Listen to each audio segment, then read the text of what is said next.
Hello everyone, welcome to the Trade Ideas live trading room recap for Tuesday, September the 22nd. My name is Barry Anderson, moderator of your trading room. Any questions you may have for me, you can use this email address. This is a link to get into the free room. It is 100% free. You do not have to be a member of Trade Ideas to be in our trading room. Room is open Monday to Friday between 9 a.m. and 3 p.m. Eastern Time. I share my screen and I am live on the mic.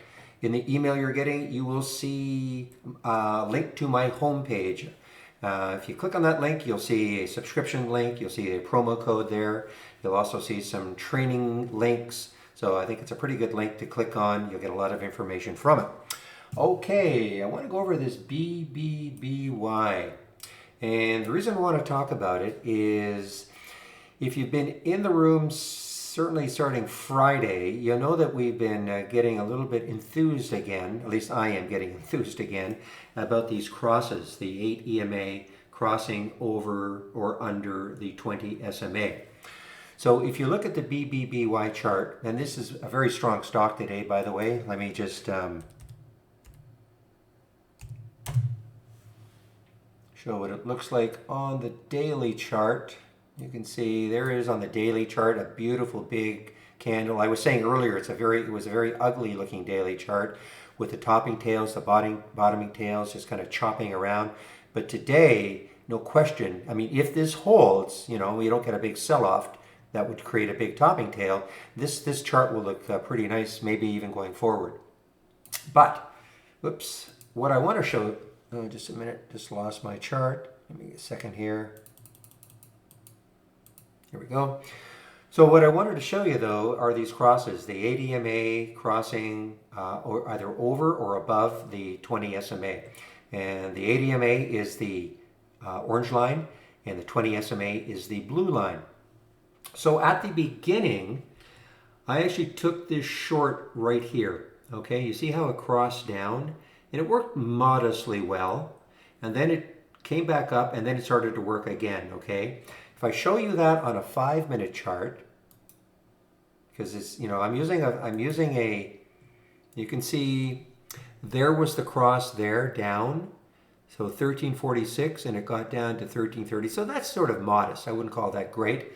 But what I want to draw your attention to is now the cross up. So this is a strong stock, obviously. So yes, there was a little cross down, and who knows? It may have continued all the way down. But this was a strong stock. And so we had the cross up right there. And what's that price? Looks like around 1351.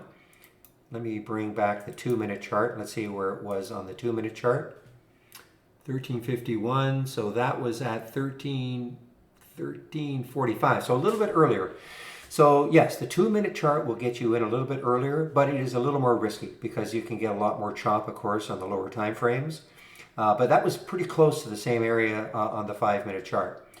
And so I suppose the wise thing is that this was definitely an uptrend all day long. I didn't take this trade, because I got a little concerned about all this. I thought maybe it would stall.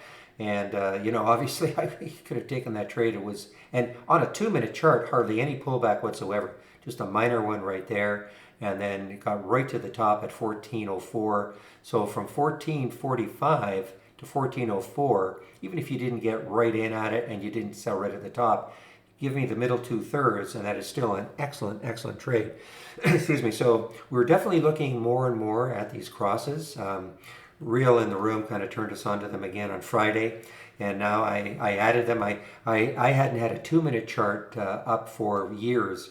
But I decided to put it up because it can alert you to the cross early, a little more risky, but you also can put a pretty tight stop on it if it doesn't work. So if you, for instance, if you got into that trade, you don't have to get in right at the penny, but maybe even if you waited 4 cents, if you got in here, your stop would have been at the cross. There was the cross. So if it broke down below 1345, that's where you would stop out.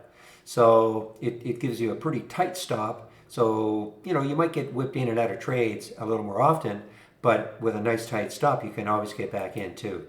So anyway, that is one of the things that we're now doing in the trading room. We're looking at these crosses with a lot more focus.